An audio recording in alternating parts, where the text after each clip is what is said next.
Welcome to the Bleav Network's Best of Bleav Hour on Stadium. Do you believe? We're back, baby. It's the charity stripe. Pitcher free throws because they are free. Joshua Fisher, Alexander Tossman, Rocktasopoulos, DJ, Nikki Snacks, Kreider. Best of Bleav right here on Stadium.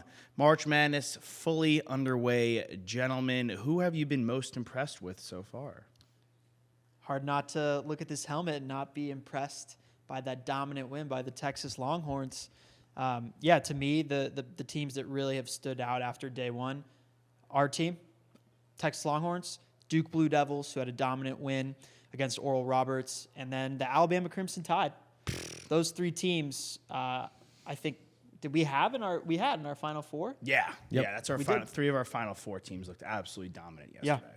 So that's great to see. Curious to see how things shake out with Xavier and everything going on the Longhorn side of the bracket. A&M, our rival, gets absolutely smacked by Penn State, who shot the lights out the place. I'm not going to take them for granted.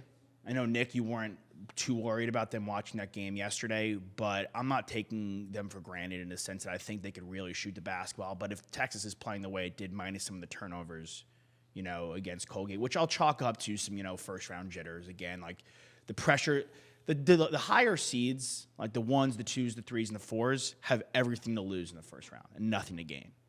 Like the 13s and up are playing with, they have nothing to lose. Yeah. I'm almost happy that Princeton beat Arizona before we played them because that let Texas know, put them on alert that, look, this can happen to anybody. Oh, yeah. So kind of, the game plan might have shifted just a little bit to say, hey, look, we got to outscore these guys early, beat them at their own game. They're one of the best three-pointing teams in the nation, and they held them to three three-pointers all game long, and meanwhile we set a record. So really impressed with what they did there. On to Duke really quickly. It was so disrespectful that everyone was picking Oral Roberts, in my opinion, just because Oral Roberts had a good run, in years prior. But it's still Duke. I think people were always picking that upset, and I'm happy that they prevailed in dominating fashion. Yeah, we'll see some 12s and 5s still to come. I think of the 12s and 5s, at first I was gutsy on Charleston, but I think I veered off that. I think San Diego State had a solid win. Well, that was a good game. Yeah, but we thought that was going to be a good game. They had 30+ wins this year. I'm with you. I thought the Duke disrespect was wild. Yeah, that Oral Roberts, strung together a boatload of wins in a row, but so had Duke. Duke had just, wiped through the ACC tournament. They crushed. And they have so many different ways they can score the basketball, and they're kind of strong defensively with Derek Lively as their anchor. And Philip Kowski, he's a big that can hit it from inside, outside. This is a team, they're a bit young, that just generally scares me. And I think whoever they draw, they draw Tennessee in the next round, and whoever they draw after that, because I think they're going to march right through Tennessee, who barely got by in the first round.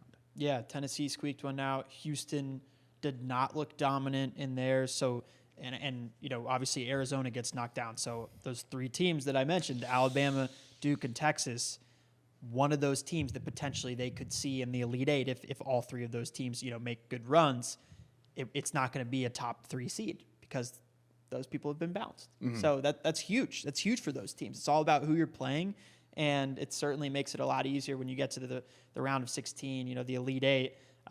When a team like Oral Roberts in years past makes a run, guess what? It's awesome. They're really hot in the moment, but when they're lined up against the personnel of those blue blood schools like Alabama, like Texas, like Duke, it's really, really difficult for those lower seeds to overcome them. And it's a lot easier for seeds like Texas and Duke to prevail and keep going and push past. There are teams I'm curious to see what Arizona State does against Iowa State because they looked amazing.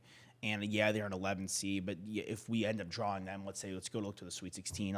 That's a team that can be hot. But you bring up Houston, and Nick called Houston being out by the Sweet 16, and without Sasser, they're sitting ducks, in my opinion. For Auburn, it's a very close game. Sasser played, but he played in the game, and he looked decent. He looked a step slow, but without a healthy Sasser. Yeah.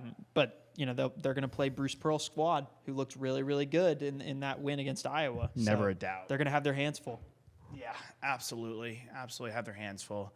But we'll see. A lot more March Madness to come. We'll be back in just a hot second, so do not go anywhere. Talking more March Madness, some great guests. Seth Greenberg, Andy Katz, Life on the Bubble, debuting on the Bleav Network. Get excited. Fisher, Tosopoulos, Snacks, Kreider, Best to Bleav on Stadium. Hang tight. We'll be right back in just a second with some more great Bleav content on Stadium.